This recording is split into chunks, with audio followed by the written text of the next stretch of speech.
Welcome back, everybody. Today's deep dive is going to be interesting. We're looking at print on demand. Oh, yeah. Like designing your own stuff, Right. T-shirts, mugs, all that. And they don't get made until somebody buys them. Yeah, it's only when the order comes in. Sounds pretty passive, right? Yeah, the dream. Pajamas and profits. Exactly.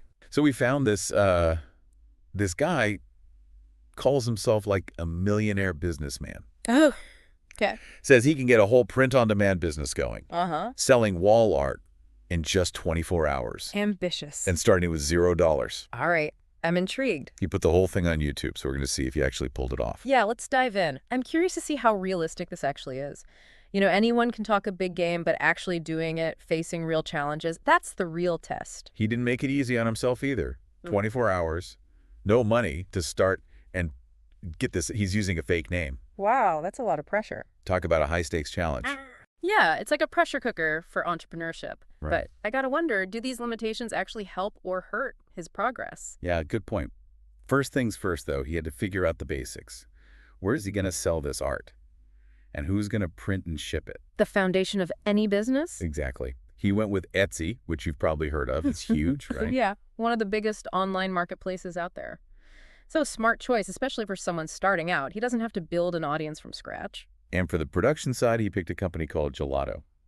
I've heard good things about Gelato. They're supposed to be pretty user-friendly and have a good range of products you can customize. All right, so now the big question. What kind of wall art is he selling? You got funny quotes, abstract designs, inspirational stuff. How'd he pick his niche? Well, this is where his TikTok research comes in. And he didn't just scroll through for inspiration. He was very intentional about it. Okay, how so? He looked specifically for TikTokers who were consistently selling the same type of wall art. That indicates a proven demand for that specific style. So what was the winner?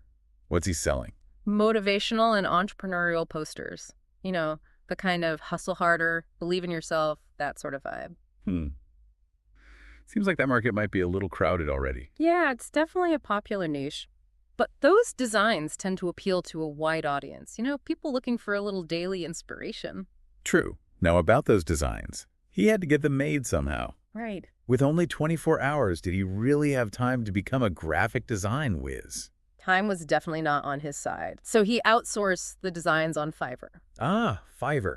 Makes sense. Yeah, it's a pretty common strategy these days. You can find freelancers for just about anything there. But doesn't that mean giving up some control of the creative process? It's a trade-off for sure. Speed versus control. We'll have to see if the designs lived up to his vision. Outsourcing can be a lifesaver time-wise, but it's not without risks. Interesting. Okay, so he's got his designs. Yeah. He's chosen Etsy and Gelato. What's next? Time to build the shop. Setting up the Etsy store, linking it to Gelato so orders can be fulfilled automatically, then creating the product listings themselves, making sure everything looks good. Oh, yeah, and he can't forget about the visuals.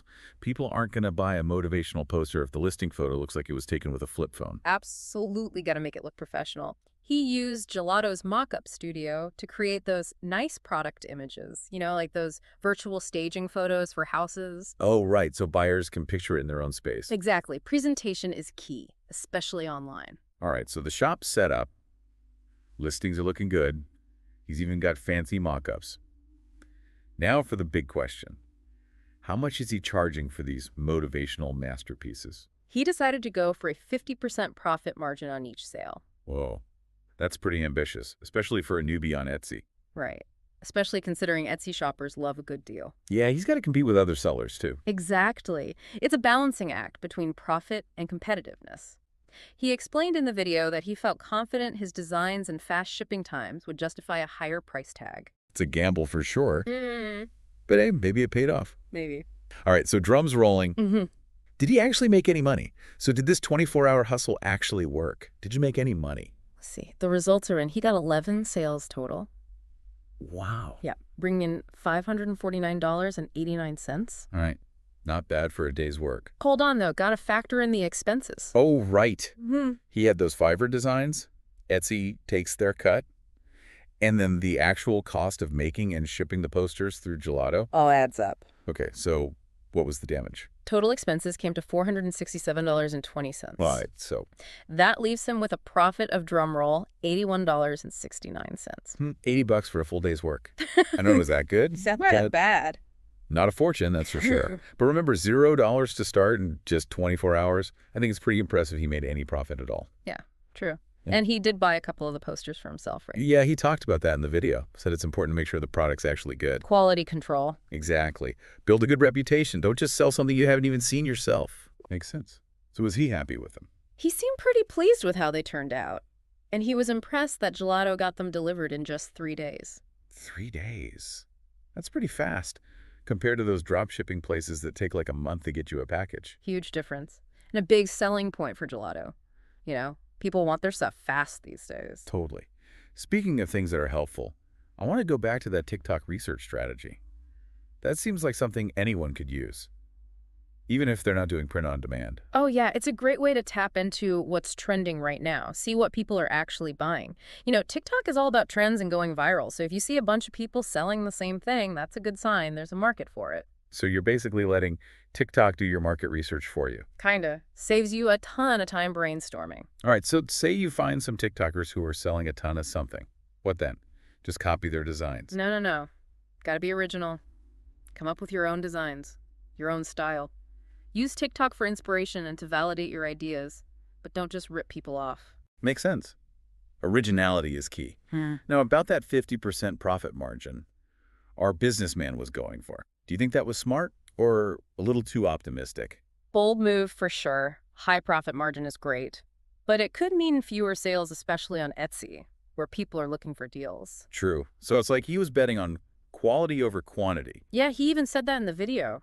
He figured the designs and fast shipping would justify a higher price. It's all about finding that sweet spot, you know? Making a decent profit without scaring away customers. And I bet his pricing strategy would be totally different if he was selling something else, like handmade jewelry or vintage clothes. Oh, absolutely. Pricing depends so much on the product. You got to consider the cost of materials, labor, and how much people are willing to pay. True. So beyond the TikTok and the pricing, what other lessons did our businessman learn? He talked a lot about testing your own product. I think that's huge for any business owner. Don't just blindly sell something. Experience it yourself. Make sure it's good. Putting yourself in the customer's shoes. Exactly. Building trust. Yeah. Making sure you're delivering on your promises. Great point. Now, he didn't really get into marketing, did he? I guess there wasn't much time for that with a 24-hour deadline. Yeah, he was focused on getting the business up and running as fast as possible. But imagine what he could have done with even a few days of marketing. Like what? TikToks, Instagram Reels, collaborating with influencers, running ads. There's so many options these days, but you got to know your audience and where they hang out online. And it's not just about getting those first few sales right. It's about building a brand, getting people to come back for more. You got it. That's how you turn a side hustle into a real business. Okay, so this 24-hour thing, Yeah. it wasn't just about launching a print-on-demand shop. It was like a crash course in starting any kind of business. Right. All the ups and downs, the decisions you got to make. It's a lot. But it shows you don't need a ton of money or experience to get started. You just need a good idea, a plan, and the hustle to make it happen. So true. But what if he had taken a more long-term approach? You know, really invested in building a sustainable business. That's what I'm thinking. What could he have accomplished with more time, more resources? Now, that's a question worth exploring. Let's dive into those possibilities after a quick break. Okay, we're back. So we've seen this guy launch a print-on-demand business in just 24 hours. Pretty wild, right? But what if he wasn't in such a rush? What if he wanted to build something that would last? That's the thing, isn't it? Turning a quick experiment into a real business, that takes a different approach. So how would you go about scaling up a print-on-demand operation?